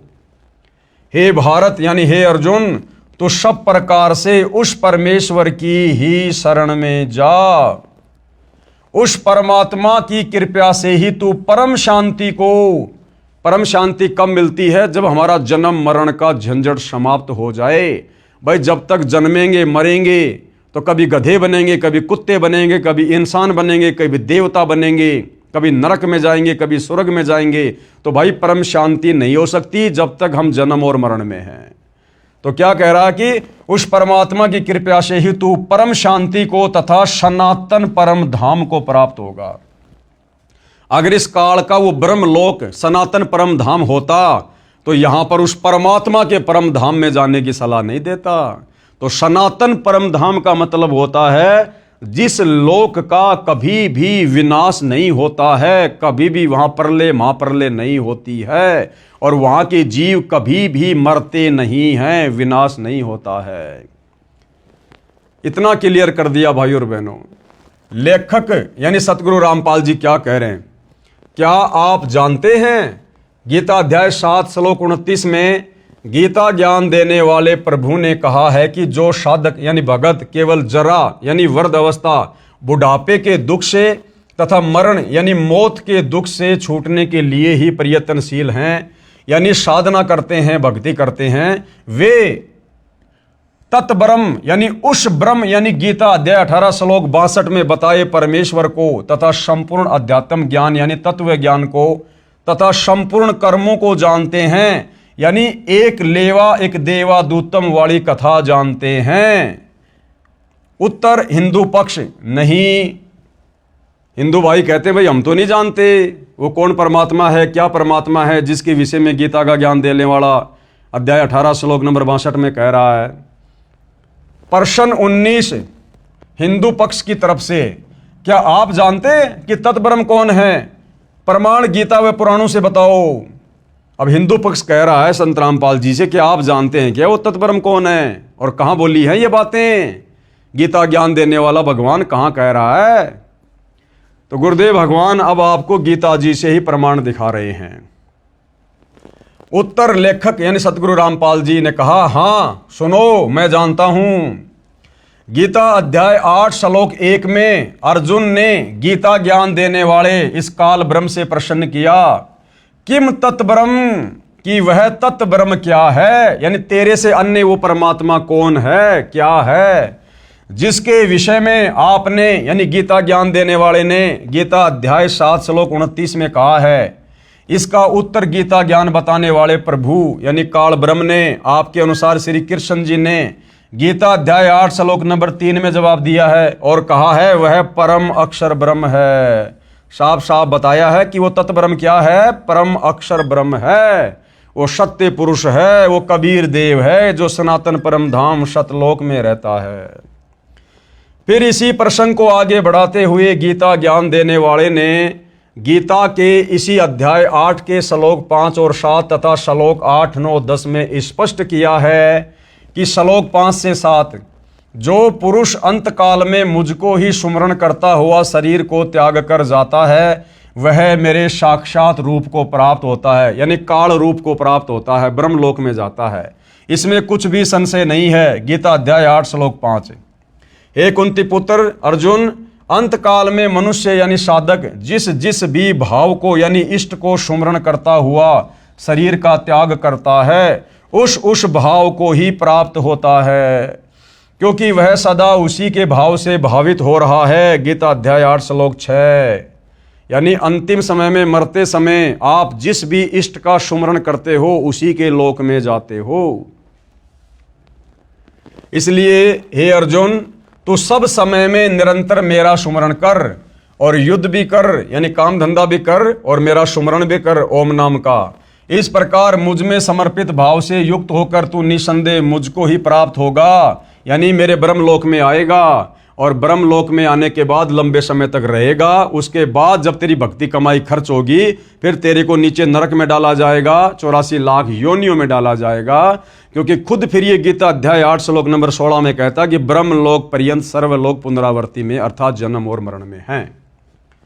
हे भद्र पुरुष, इन उपरोक्त श्लोकों में तो गीता ज्ञान देने वाले ने अपनी भक्ति करने को कहा है जिससे उसी को प्राप्त होगा। फिर गीता अध्याय 8 के श्लोक 8, 9, 10 तथा 20 व 22 में उस परम अक्षर ब्रह्म की भक्ति करने को कहा है, जिसके विषय में ऊपर बताया है। यानी यहां पर गीता अध्याय 8 श्लोक 7 में तो ये काल ब्रह्म अर्जुन को अपनी भक्ति करने के लिए कह रहा है, और फिर गीता अध्याय 8 श्लोक नंबर 8, 9, 10, 20 व 22 में अपने से अन्य उस परम अक्षर ब्रह्म की भक्ति करने की सलाह दे रहा है, जिसकी भक्ति करने से तेरा स्थायी रूप से जन्म मरण समाप्त हो सकता है। गीता अध्याय 8 श्लोक 8, 9, 10। हे पार्थ, परमेश्वर के यानी परम अक्षर ब्रह्म के अभ्यास रूप योग से यानी उसकी भक्ति करने से युक्त दूसरी ओर न जाने वाले चित्त से निरंतर चिंतन करता हुआ मनुष्य परम दिव्य परमेश्वर यानी परम अक्षर ब्रह्म को ही प्राप्त होगा। यानी जो अंतिम श्वास तक तत्वदर्शी संत से उपदेश लेकर उस परम अक्षर ब्रह्म की साधना करेगा और मरते समय तक करता रहेगा, वो अंत में उसी के सनातन परम धाम में जाएगा। ये सारांश है गीता अध्याय 8 श्लोक 8 का। श्रीमान जी, अब सतगुरु रामपाल जी क्या कह रहे हैं हिंदू पक्ष से कि श्रीमान जी ध्यान देना, इस श्लोक 9 में गीता बोलने वाले प्रभु यानी आपके अनुसार श्री कृष्ण जी ने यह भी स्पष्ट कर दिया कि वही सर्वस्य धातारम यानी वो परम अक्षर ब्रह्म ही सबका धारण पोषण करने वाला है। यानी ये कह रहा है कि मैं भी भैया सबका पेट नहीं भर सकता, सबका पेट भरने वाला तीनों लोकों में प्रवेश करके वो परम अक्षर ब्रह्म ही है, मेरा भी पेट वही भर रहा है। जो अनादि सबके नियंता, सूक्ष्म से अति सूक्ष्म सबके धारण पोषण करने वाले, अचिंत्य स्वरूप सूर्य के सदृश प्रकाशमान, अज्ञान से अति परे शुद्ध सच्चिदानंद घन परमेश्वर का सुमरण करता है। गीता अध्याय 8 श्लोक 9। वह भक्ति युक्त पुरुष यानी ऐसी भक्ति करने वाला उस परम अक्षर ब्रह्म की तत्वदर्शी संत से लेकर वह भक्ति युक्त पुरुष यानी भगत अंत काल में योग बल से यानी भक्ति की शक्ति से प्राणों यानी श्वासों को भ्रकुटी के मध्य में अच्छी तरह स्थापित करके यानी अपनी सुरती नृत्य उस परमात्मा के चरणों में लगा के फिर निश्चल मन से यानी निश्चल मन यानी किसी भी प्रकार से डगमग ना होने वाले मन से सुमरण करता हुआ उस मेरे से दूसरे, गीता ज्ञानदाता कह रहा कि मेरे से दूसरे दिव्य पुरुष यानी परम अक्षर ब्रह्म परमेश्वर को ही प्राप्त होता है। क्लियर कर दिया गीता ज्ञानदाता ने। हे जेंटलमैन यानी सतगुरु रामपाल जी कह रहे हैं उन नादान हिंदू भाई बहनों से जो इस प्रकार के सवाल कर रहे हैं अज्ञानता में। हे जेंटलमैन, क्या आपको व आपके धर्म गुरुओं को उस परमेश्वर परम अक्षर ब्रह्म का पता है? वह कौन है जिसकी शरण में जाने से परम शांति तथा सनातन परम धाम सतलोक प्राप्त होता है? तो जेंटलमैन ने क्या कहा, कभी सुना ही नहीं, गीता रोज पढ़ता हूं, आज आंखें खुली हैं। अब भाई ठंडा हो गया लास्ट में जाके इतने प्रमाण देखने के बाद कि भाई मैंने तो कभी सुना ही नहीं, ना कभी हमारे धर्म गुरुओं ने बताया, और मैं तो रोज गीता पढ़ता था, लेकिन मेरी तो आंखें आज खुली हैं ये प्रमाण देखकर। क्या कह रहा है? जेंटलमैन ने कहा कभी सुना ही नहीं, गीता नित्य पढ़ता हूं, आज आंखें खुली हैं।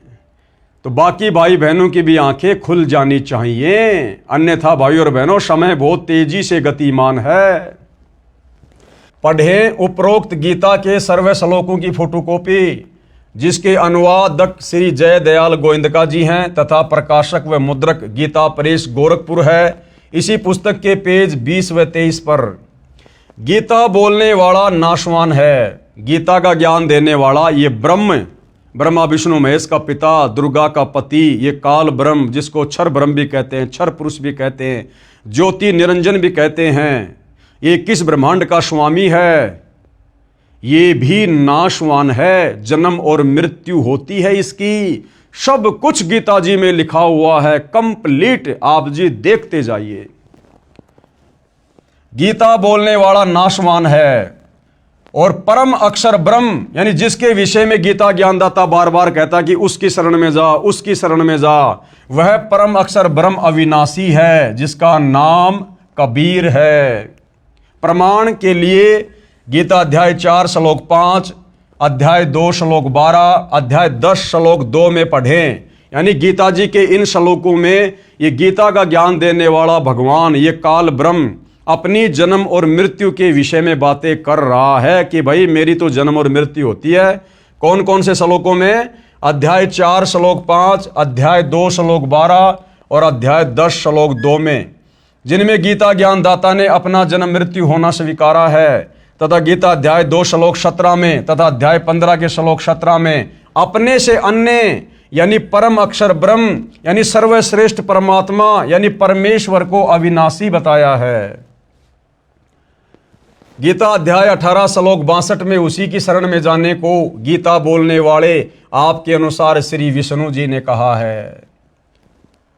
कृपया पढ़ें फोटोकॉपी उपरोक्त श्लोकों की इसी पुस्तक के पेज नंबर 24 और 25 पर, यानी पहले आप जी देख चुके हैं, पढ़ चुके हैं, वीडियो दोबारा से देख सकते हैं। भ्रम निवारण गीता अध्याय 15 श्लोक 18 में गीता ज्ञानदाता ने बताया है कि मैं लोकवेद यानी दंत कथा के आधार से पुरुषोत्तम प्रसिद्ध हूं, क्योंकि मैं अपने अंतर्गत सब प्राणियों से उत्तम हूं। गीता अध्याय 15 श्लोक नंबर 18 में ये अपने आप को पुरुषोत्तम कहता है। तो बहुत सारे लोगों को शंका हो जाती है कि जी ये जो गीता बोलने वाला भगवान है जिसको आप काल ब्रह्म कह रहे हैं, ये तो गीता अध्याय 18 श्लोक नंबर 15 में अपने आप को पुरुषोत्तम कह रहा है कि मैं तो पुरुषों में सबसे उत्तम हूं, यानी भगवानों में सबसे सर्वश्रेष्ठ हूं।